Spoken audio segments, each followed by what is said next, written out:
কক্সবাজারের রামুতে ট্রেনের ধাক্কায় সিএনজি চালিত অটোরিকশার 4 জন যাত্রী নিহত হয়েছেন। শনিবার দুপুরে রশিদনগর বাইপাস এলাকায় ঘটে মর্মান্তিক এই দুর্ঘটনার পর বিক্ষুব্ধ জনতা রেলপথ অবরোধ করলে উত্তপ্ত পরিস্থিতি তৈরি হয়।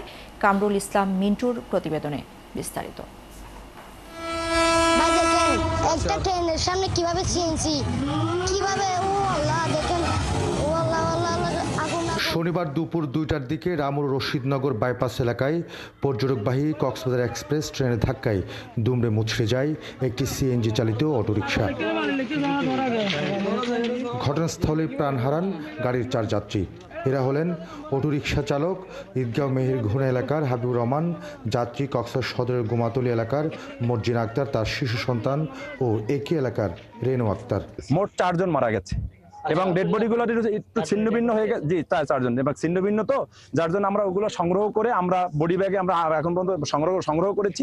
আমরা আইনগত সকল কার্যক্রম শেষ করে আমরা ডেড বডিগুলো হস্তান্তর করব। স্থানীয়রা জানান, রশিদনগর থেকে ভারুয়াকালী যাওয়ার পথে রেল ক্রসিং পার হওয়ার সময় এই মর্মান্তিক দুর্ঘটনা ঘটে। ড্রাইভার ট্যাং একখান নাই, অলর ফাতা একখান সিরি সিরি গিয়ে চেয়ারও নষ্ট গিয়ে বসে দু দেখে আর গোসুরো বাচ্চা দেখি ফটো বাচ্চাও চেয়ারা চাইনাও পারি। স্থানীয়দের অভিযোগ, কক্সবাজার চট্টগ্রামের রশিদনগর ভারুয়াকালী অংশে কোনো রেলগেট নাই, দায়িত্বে রাখা হয়নি রেলম্যানও, যার কারণে প্রতিনিয়ত দুর্ঘটনা ঘটছে। গেটম্যান আগে বাস্তবায়ন করবে, তারপর রেল যাবে, এর আগে রেল যেতে পারবে না। আমরা রেলের রুটের উপর দাঁড়িয়ে থাকবো।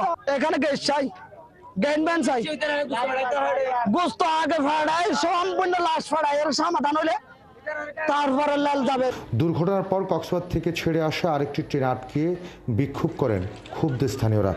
পরিস্থিতি নিয়ন্ত্রণে আনতে ঘটনাস্থলে মোতায়েন করা হয় সেনাবাহিনী, পুলিশ ও র্যাব। 1 ঘন্টা অবরোধের পর স্বাভাবিক হয় ট্রেন চলাচল। কামরুল ইসলাম মিন্টু, 71, কক্সবাজার।